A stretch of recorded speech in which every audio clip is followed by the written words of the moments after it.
With the joint mechanism we established in Istanbul, we helped to relatively decrease the global food crisis by putting 9.3 million tons of Ukrainian grains into circulation around the world. Although Russia is hesitant on this subject because it feels the same opportunities haven't been afforded to them, we will resolutely continue our efforts to serve humanity. The latest diplomatically on this one, Ukraine's President Volodymyr Zelensky, saying that his country will continue to implement the UN programme to safely export grain, as we have agreed, he said, with the UN and Turkey. We just heard them from President Erdogan of Turkey. That was Zelensky making his comments after following talks with the Czech Prime Minister Petr Fiala. Let's get the analysis. Yoruk Isik joins us, non-resident scholar at the Middle East Institute. Good evening to you, sir. What effect will blocking these grain exports have at the sharp end of the supply chain, the people who need the food? Well, today we saw it already that the grain prices are up in Chicago, especially wheat. There were price fluctuating. But I want to highlight again that the price might settle and the grain deal has its own flaws. So the Russia pulling out of the grain deal might not be the end of the world, really, because this grain deal consists of major flaws in it, like giving Russia too much say about who comes in and who comes out of Black Sea. Russia is preventing the freedom of navigation in the Black Sea, and it is illegally blockading the Ukrainian ports. This is the key issue. Russia, even before the war, is trying to make Ukraine economically not viable. So if grain deal is serving, indirectly, Russia achieving this goal, this is unacceptable also. So today, so far, it's been something strange happen. Russia technically is not out of the grain deal, and this is an important point. So far, they are not participating, but they did not cancel the grain deal. And UN, Ukraine, and Turkey has been inspecting lots of ships today. More ships inspected today, more than any time in the recent days. 40 ships, I think, were inspected today. And but the Russians are not there. So Turkey, UN, and Ukraine is inspecting on their own. So a fairly typical, sorry to interrupt you, a fairly typical Russian stance here of kind of keeping people guessing as to where they really stand. The Turkish Defence Minister, Hulusi Akar, told his Russian counterpart Sergei Shoigu that Moscow should reevaluate its suspension of its participation in this UN brokered deal. So that's Turkey really feeling that Russia has opted out of it. You're saying they haven't, but nonetheless, the real problem is actually the blockade that started long before this current crisis. Exactly. We should not let ourselves to get distracted and fall into the Russian trap and lose more time. Russia already got something they never had to begin with in this grain deal. They somehow created a situation that they're inspecting ships coming in and out of the Black Sea. This is actually in itself, it's outrageous. But at that moment, we all celebrated because at that moment, it is the crisis. So I'm not, I actually, UN and Turkey achieved something to be celebrated. But if Russia is not participating in this in good faith, let it be failed, because Russia is not doing its part. I mean, we should not go end up in a situation that we are trying to please Russians to a situation that they already got something they never had to begin with. In terms of how people are going to feel this, Yoruk, you mentioned that in Chicago, grain prices already are going up. Immediately the war started, we began to see shortages or scarcity, prices increasing across Africa, across the Middle East. Is that set to continue? Because clearly if supply isn't coming through, then supply and demand balances will say that prices will go up.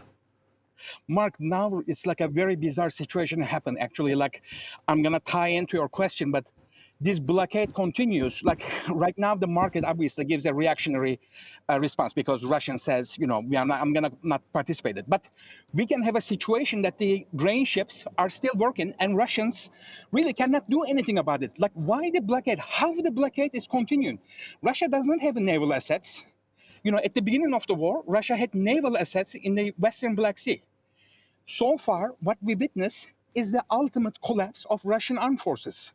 Their Black Sea Fleet commander is fired. They cannot bring out their ships. Their ships are getting hunted in their headquarters. How they are enforcing this blockade? the blockade, even the use word of, I mean, like, if they had military assets, okay, they have nothing. They have nothing. They have nothing to enforce, really. So we'll see some days pass. If Russia makes an attack on the grain ships, it will obviously might cause a crisis.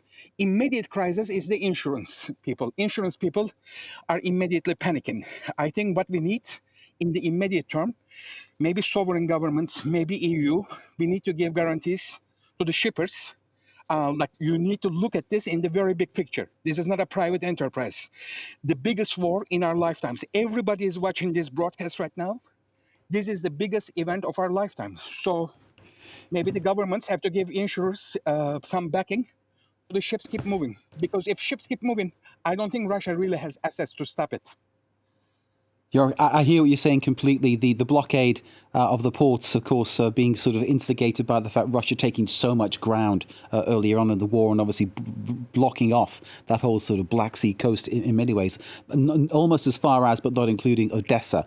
And clearly then the Black Sea Fleet being there, being kind of like a deterrent, sort of stopping the ships actually leaving port, one of the issues there as well. But coming back to the people here, Yoruk, because I think that's really important to sort of think about how ordinary people will, for want of a better word, have to digest all this, because we're talking about possible food shortages, shortage of supplies, and what food there is, what grain there is, will go up in price. Now, if you're in the Middle East and you're in Africa and you're depending on this kind of supply, clearly things aren't looking good.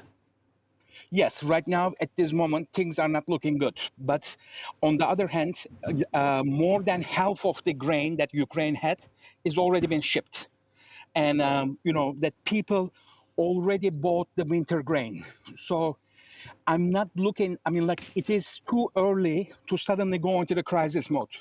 And again, Russia might be just negotiating, as we see. They are not officially saying they're out of the deal. So if we cannot move the grain, that will be a problem. But at this point, Turkey's position of being pro-Ukraine without being anti-Russian might really be exhausted. We cannot constantly negotiate with Russians when they are not playing. At the end, maybe we have to escort these grain ships. There is ways to move this. We don't need to have a deal with Russia. We can say we are moving these grain ships, and we don't need to be offensive. We can just put NATO ships next to the grain ships from the Black Sea. There could be Turkish ships, Bulgarian ships.